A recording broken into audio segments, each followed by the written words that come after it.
What if? What if your most profound moral compass, your deepest conviction of right and wrong, wasn't some sacred gift from above, but was actually hammered out, bartered for, in the dust and grime of an ancient marketplace? This is the seismic shock Friedrich Nietzsche delivers in his On the Genealogy of Morality. And trust me, encapsulating Nietzsche is like trying to cork a philosophical tempest in a teacup. But today, oh yes, today we plunge headfirst into the inferno. We're dissecting the second essay, specifically sections 8 and 9, to excavate his explosive claim that guilt and bad conscience aren't eternal verities at all. No, they are constructs, brutally forged in the primal blaze of economic trade and raw power. A viewpoint, isn't it, that dares us, demands us, to question how these archaic, transactional mechanics might still resonate, still pulse, within our hypermodern selves, our very society. So, where does Nietzsche pinpoint the genesis of guilt? He drives it right into the bedrock, a surprisingly commonplace, yet utterly pivotal, human exchange. The feeling of guilt, of personal obligation, to pursue our train of inquiry again, originated, as we saw, in the oldest and most primitive personal relationship there is, in the relationship of buyer and seller, creditor and debtor. Here, person met person for the first time, and measured himself person against person. Radical, wouldn't you say? Pause. He's not whispering of original sin, no divine commandment shattered. Pause. No, it's something far less ethereal and far more, well, grubby marketplace haggling. Pause. A raw, almost tactile encounter. This measuring of one soul against another, it isn't born of ethics, not at first. It's economic, a brutal calculus of worth and debt.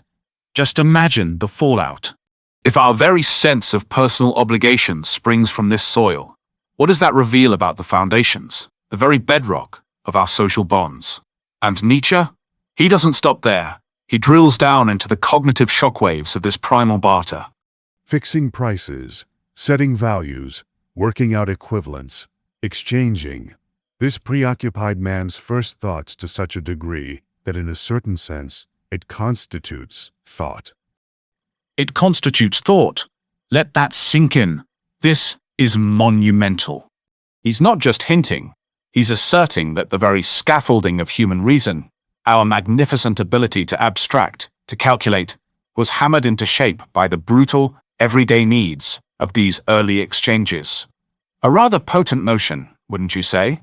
To imagine that what we so often revere as pure, untainted reason might have its rather mucky origins in the haggling and IOUs of antiquity. Quite the illustrious ancestry for our most celebrated mental powers, eh? And he pushes onward, relentless. Perhaps our word man, manus, expresses something of this first sensation of self-confidence. Man designated himself as the being who measures values, who values and measures, as the calculating animal as such.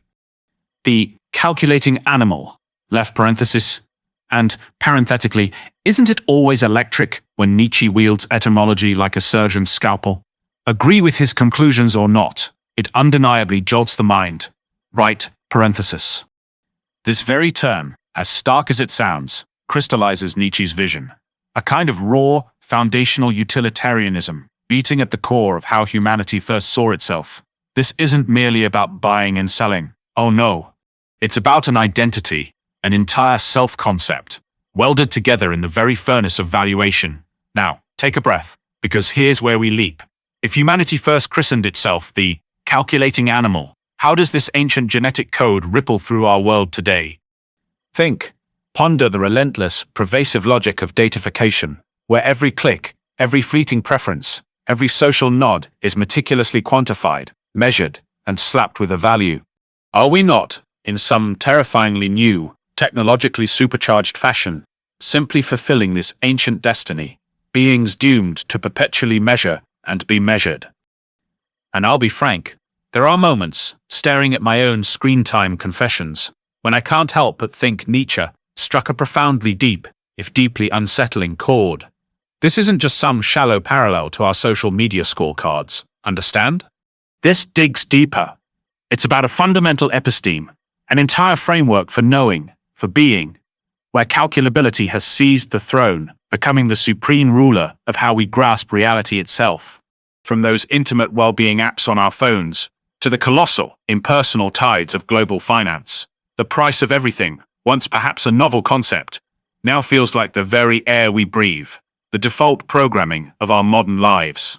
And Nietzsche, he doesn't just leave it at the individual. Oh no, he then charts how this deeply personal dynamic, this creditor-debtor tango, scales up, metastasizing throughout the social body. The germinating sensation of barter, contract, debt, right, duty, compensation, was simply transferred from the most rudimentary form of the legal rights of persons to the most crude and elementary social units in their relations with similar units. This transference, it's absolutely pivotal. The logic of a personal IOU, it becomes the very blueprint for societal architecture, and it's here, right here, that we witness the embryonic stirring of justice, not as some lofty abstract ideal, mind you, but as a brutally pragmatic tool for navigating these exchanges, these ever-present power skirmishes. Man soon arrived at the great generalization. Everything has its price. Everything can be compensated for. The oldest, most naive canon of morals relating to justice, the beginning of all good-naturedness, equity, all goodwill, all objectivity on earth. Everything has its price. What a raw, almost savage cornerstone for justice, eh? And catch the delicious irony, the biting sarcasm, as good-naturedness and goodwill supposedly bloom from this cold calculus. It's as if society's original mission statement was simply, settle your debts and try not to be too unpleasant about it. And what, then, does this tell us about the very nature of objectivity itself, if its roots are so deeply entangled in the gritty business of settling accounts? A disturbing question, indeed. But make no mistake, this fledgling justice, it's anything but blind. Nietzsche, with that razor-sharp gaze of his, immediately exposes its power-soaked reality. Justice at this first level is the goodwill between those who are roughly equal to come to terms with each other, to come to an understanding, again, by means of a settlement, and, in connection with those who are less powerful, to force them to reach a settlement amongst themselves. So, you see, for the powerful, justice is a polite negotiation, a coming to terms. But for the weak, for the less powerful, it's an imposition, a decree from on high. This brutally honest exposure of power's hidden hand, that's vintage Nietzsche. Tearing away the sanctimonious veils, revealing the raw sinew of control beneath any universal abstract principle, especially at this foundational, primal stage. In truth, the very power to dictate the settlement's terms, that is, the original, unadulterated currency of power. Now, let's shift our lens, just as Nietzsche masterfully does. From this sweeping principle of debt and repayment, we zoom into its direct application within the community itself. He argues, quite audaciously, that the community, society, steps into this very same creditor-debtor drama with its own members. Still measuring with the standard of prehistoric times, the community has the same basic relationship to its members as the creditor to the debtor. You dwell within its sanctuary. You harvest its fruits. You live in a community. You enjoy the benefits of a community. Oh, what benefits! And isn't it fascinating how Nietzsche, even in this stark, almost brutal analysis, lets that aside slip through? A flicker of genuine acknowledgement, perhaps? A spontaneous thought he can't quite suppress. We so often take them for granted today. You live a sheltered, protected life in peace and trust, without any worry of suffering certain kinds of harm, and hostility to which the man outside, the man without peace, is exposed. These benefits, this peace, this trust, this shield of protection, they aren't gifts freely given. Oh no, they're a loan, an advance bestowed by the collective, for which every single member stands indebted. What, I ask you, are these benefits in our labyrinthine modern world?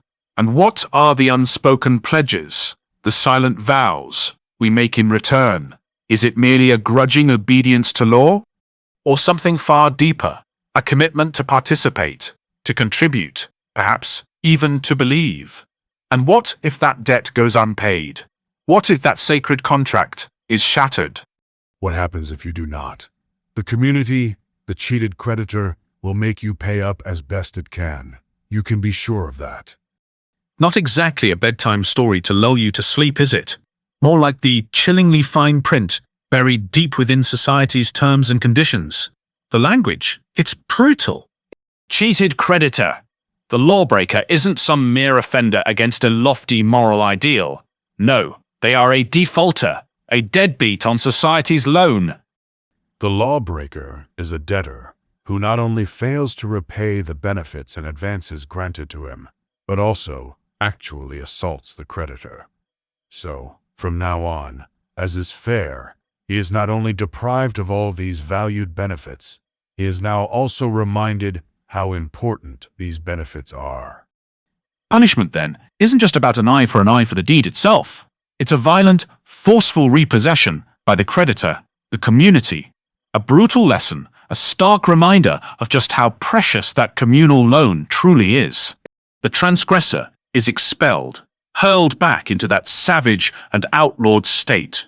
This trajectory leads us, inevitably, to Nietzsche's bone-chilling portrayal of punishment at this primal stratum.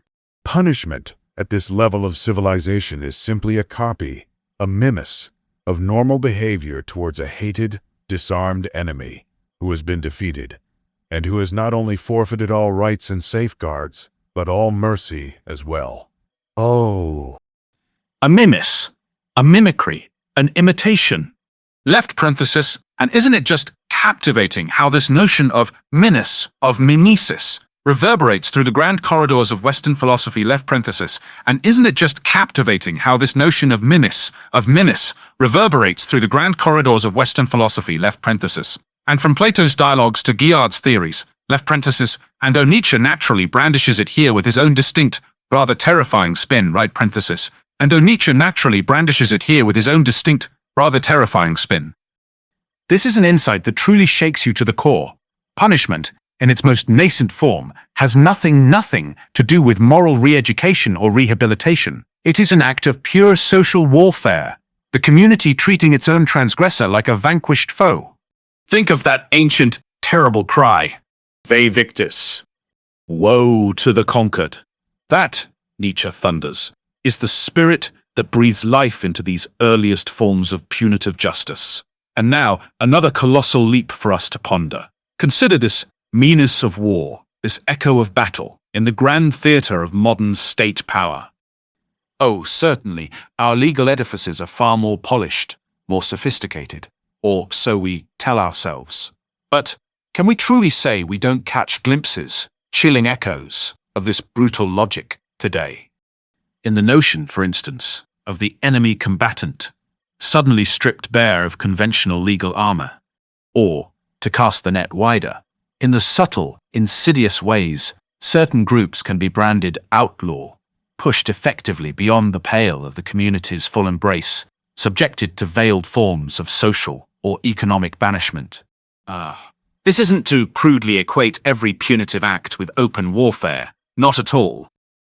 But it is to heed Nietzsche's urgent plea, to recognize the stubborn, persistent, underlying structural dynamic where shattering a societal covenant can, and often does, invoke a response that mirrors the cold logic of conflict, of subjugation, a reassertion of the creditors, the communities, the state's unyielding, ultimate dominion.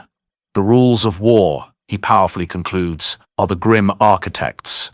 War itself, including the warlike cult of the sacrificial victim, has given us all forms in which punishment manifests itself in history. Those ancient sacrificial cults, inextricably bound to the rituals of war, they become the very template, the dark blueprint for punitive ceremonies.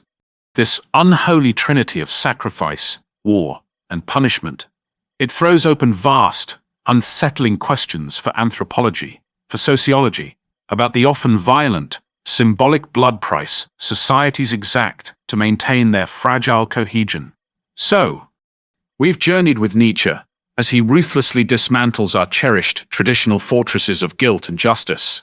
We've traced their lineage back, not to heavenly decree, but to the stark, almost shockingly brutal, economics of the creditor and debtor relationship. This calculating animal, our ancestor, forged in the crucible of ancient transactions, and that chilling mimus of war, the terrifying original face of punishment.